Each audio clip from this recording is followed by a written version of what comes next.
And let's bring in 680's Richard Southern. And Richard, it's the latest sign that the Canadian economy is starting to catch fire, so job creation is through the roof.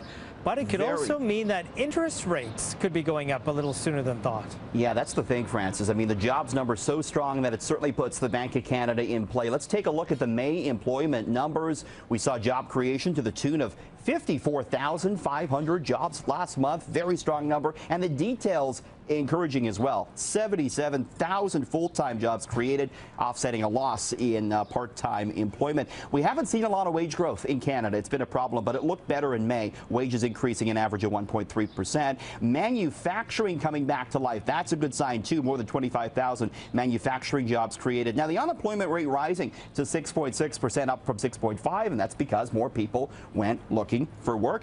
Canada has added 317,000 jobs over the past 12 months. So certainly the Bank of Canada now, are they going to be raising interest rates? It's not only the jobs numbers, other economic indicators have been strong as well. In fact, Canada's economy now the best performing this year in the G7. A lot of economists agree, Francis, we're probably going to see an interest rate hike, if not later this year, than in the first couple of months of 2018.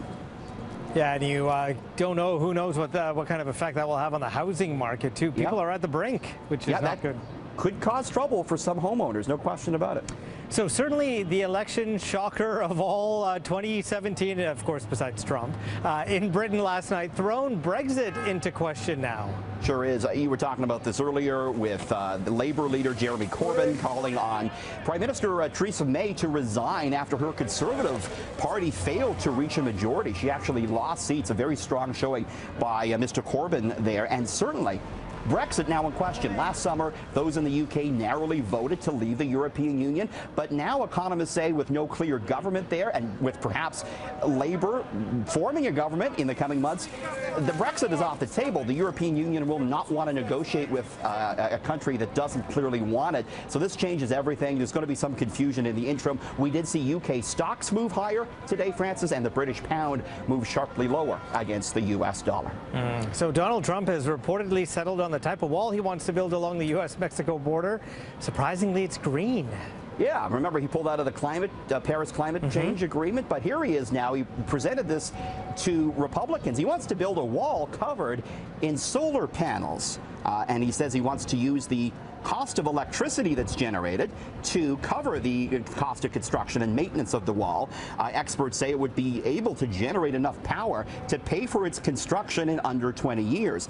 The solar panels would be mounted at a fixed position, but apparently the border area there gets a lot of sun. The price of the construction of the wall, though, is pegged anywhere from $10 billion to $2 trillion. Of course, Trump campaigned on the promise that Mexico would pay for it. The country said it hasn't, so maybe sun power will. We'll have to see, Francis. And I hope he realizes that won't make up for the Paris Accord.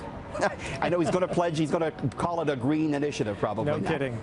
So Air Canada is bringing a new class of service to its North American flights. I'm dreading what you're about to tell us. Yeah, business travelers aren't going to like it because instead of getting upgraded to business class, you might get upgraded to premium economy. Air Canada bringing its premium economy to its North American routes. Now, Francis, they've been offering this on its international routes for quite some time. You're taking a look at it here. So it's bigger seats. They're not lie flats, though. You get a better class of service. You get better meals, free drinks. You can board before everyone else. Airlines around the world now are bringing in these premium economy cabins because it makes them more money. Passengers pay a little bit extra for some extra room, and that nets the airlines bigger bottom line. But yeah, established business travelers not liking this so much, Francis. So let me get this straight. The airlines reduced the size of the economy seats, took away the meals. Now they've increased the size of an economy seat and giving us meals and charging us more? Yeah, and they've never been more profitable, so there you go. So let's talk about this hotel here. It's a Eurostar Hotel, but it costs hundreds of a night, and you want me to stay in it? I want you to know if you'd stay in it. Let's take a look at it. So this, yes, is a Eurostar Hotel. It has no walls, no ceiling, and it costs you $300 a night. It's in the Swiss Alps, so you get a beautiful 360-degree view of the mountains. You can't complain about the view. You get a drink on arrival, breakfast, and you get a butler too, but that's just a local farmer who helps you out if you need it. And the outhouse sits about 3 meters away.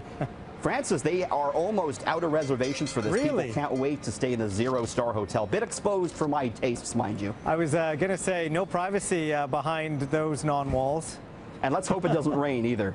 No kidding. Or snow. Yeah. So the weekend is here. Where's the price of gas heading? We're going up a penny tonight. We did see a bit of a break here this week, but gas going up a penny tonight, the average at $1.09.9, and that price should hold into Monday. Francis, have a good weekend. All right, you too, Richard. We'll see you Monday.